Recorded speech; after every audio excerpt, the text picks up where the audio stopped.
जिंदगी कितने मोड़ देती है। हर मोड़ पर एक सवाल देती है। ढूंढते रहते हैं हम जवाब उम्र भर। जब मिल जाता है तो जिंदगी सवाल ही बदल देती है। नाजरीन,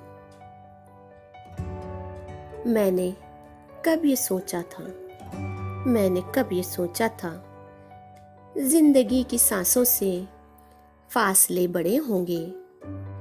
तुझसे मिलना चाहूं तो आज मेरी राहों में रास्ते खड़े होंगे।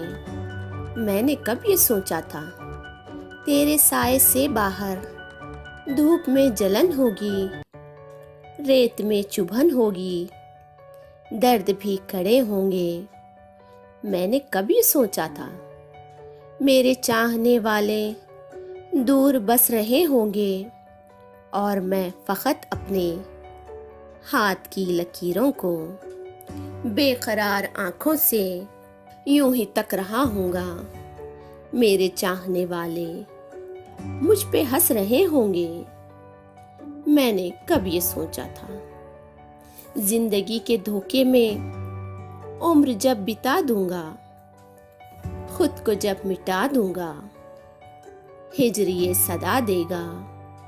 बेबसी की सांसों में जिंदगी नहीं रहती। वक्त के समंदर से लाख ख्वाहिशें चुन लो, बेबसी की मुट्ठी में रेत भी नहीं रहती। आज मैंने सोचा है, आज मैंने जाना है। उम्मीद करती हूँ नाजरीन ये वीडियो आपको पसंद आई हो। मुझे खुशी होगी कि आप मेरे इस चैनल को ज़रूर सब्सक्राइब करें, इस वादे के साथ कि जल्दी अगली वीडियो में आपसे दोबारा मुलाकात होगी। तब तक के लिए मुझे दीजिए इजाज़त। खुदा हाफिज़।